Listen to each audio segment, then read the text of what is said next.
d'expérience dans le numérique, j'ai quand même essayé d'utiliser les outils les plus, on va dire, les plus RGPD possibles. Et ceux qui étaient à notre disposition étaient un peu en difficulté. Il a fallu attendre une semaine avant que les classes virtuelles du CNED soient effectives. Donc après, ça s'est très bien passé, mais le début était un peu douloureux. Alors le lien, c'était des classes virtuelles assez régulières pendant la semaine. C'était des mails envoyés, c'était des sondages aussi via les formulaires de l'ENT.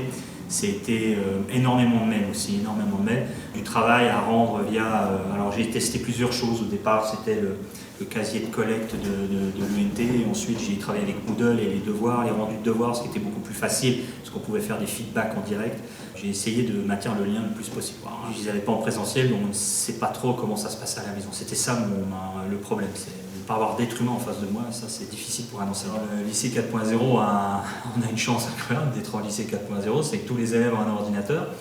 La classe hybride vient aussi du fait que l'élève doit avoir au minimum une connexion, on va dire, digne de ce nom chez lui. Donc on essaye à minima d'utiliser le chat. Au bout d'un moment, je me présente, ensuite je coupe et je partage l'écran, ce qui permet d'avoir un débit, on va dire, à peu près correct. Mais la séance de cours commence toujours par un petit bonjour, par un petit check-up de qui est là, qui n'est pas là. Et ensuite, j'essaye d'être le plus naturel possible, de ne pas perturber les habitudes que j'ai instaurées pendant ces mois de confinement. Donc je continue mes séances classiquement, normalement, il n'y a rien d'exceptionnel là-dedans. C'est un tour de force c'est pas facile à faire.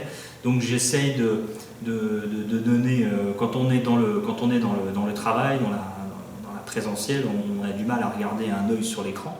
Donc ce qu'on fait, c'est que je donne l'accès au chat à un élève et qui me repose des questions ensuite de ceux qui sont à distance. Voilà. C'est comme ça que j'essaye de trouver quelque chose, j'essaye de trouver ce lien. À travers les activités via la BOMEP ou via les exerciceurs mascottes ou à travers des exerciceurs, des fichiers GeoGebra avec lesquels on peut faire des expériences dans Moodle, plein de possibilités de prolonger le travail.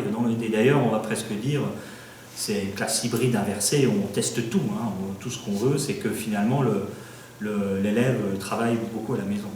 La première compétence numérique, on va dire, ça paraît stupide, ça paraît bête, mais en réalité, c'est tout simplement d'envoyer un mail avec bonjour, je vous renvoie mes documents ou je vous pose une question, et puis à bientôt, au revoir.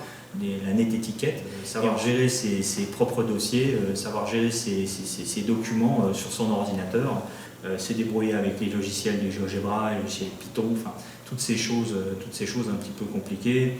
Normalement, devrait sortir de cette expérience difficile en ayant acquis certaines compétences et en étant autonome.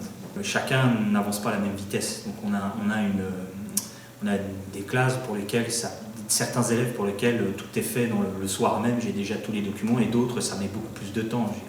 On est obligé de mettre de l'eau dans son vin et de ne pas être exigeant.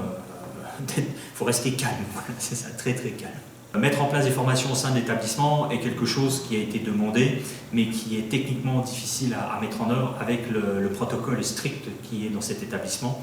L'usage massif des vidéoconférences, des visioconférences pendant toute cette période de confinement a saturé les enseignants, et donc ils préfèrent l'humain, nous sommes des êtres humains, et donc les formations sont plus, on va dire, personnalisé par petits groupes très petits, de manière à ce qu'on puisse échanger personnellement entre les enseignants. Donc oui, tout à fait, il y a eu autre chose que des cours en distanciel, présentiel, hybride, dans des salles de classe face à des élèves. Il y a aussi des formations organisées par notre inspection sur la réforme du lycée dans le cadre du cours de terminale.